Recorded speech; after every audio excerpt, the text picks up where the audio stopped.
Very quick note on the different types of masonry paint that's available. If you're a painter and decorator, you're probably going to know this anyway, so feel free to skip the video.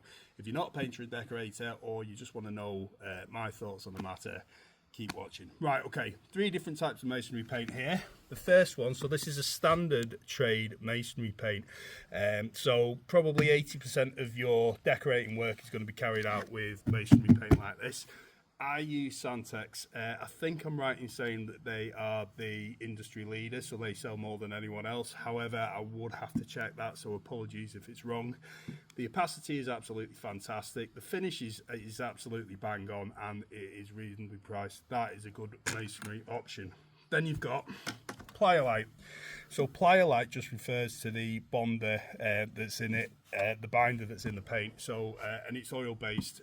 Pliolite masonry paint will cure, will dry in low temperature levels. So if you're painting an outside during the colder months, say you're still painting end of September into October, even the start of November, if you're brave enough, you want to be using Pliolite. And the other thing that I use Pliolite for a lot, when I'm painting sandstone windowsills. So sandstone often carries with it sort of stains that sort of bleed through your paint. By using Pliolite, you do suffocate it a little bit, but by using Pliolite, those stains aren't going to come through. The best Pliolite masonry paint that I have used by far is Santex 365. I think it's absolutely lovely. So Pliolite masonry paint is always going to be a little bit stickier to apply, if I can put it like that. If you've used it, you'll know what I mean. Takes a little bit longer to apply, but the Santex 365 is a proper matte finish. The opacity is absolutely bang on.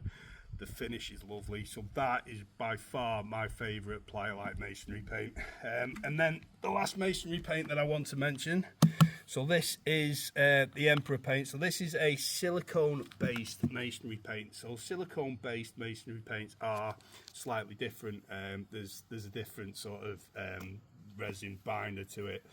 Silicone is hydrophobic and it's very breathable. This is a lot more expensive, but there's a reason for that. So if you paint a wall with a silicone based masonry paint, number one, you're never going to trap moisture in the wall.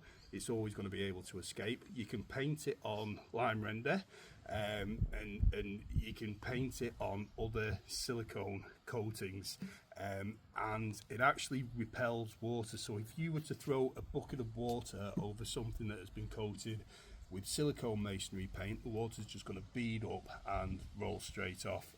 By using a product like Emperor, now listen, this stuff's expensive, but it is good. By using a brand like Emperor, your painted wall is likely to last sort of 25 years, as opposed to sort of 5-10 years in sort of a standard masonry paint. Is expensive, but is worth it. So these, like I say, and I use all of these, by the way, there's not one bad product here. These are my chosen brands of masonry paint. This is the 3 different types of masonry paint I use day to day as a painter and decorator.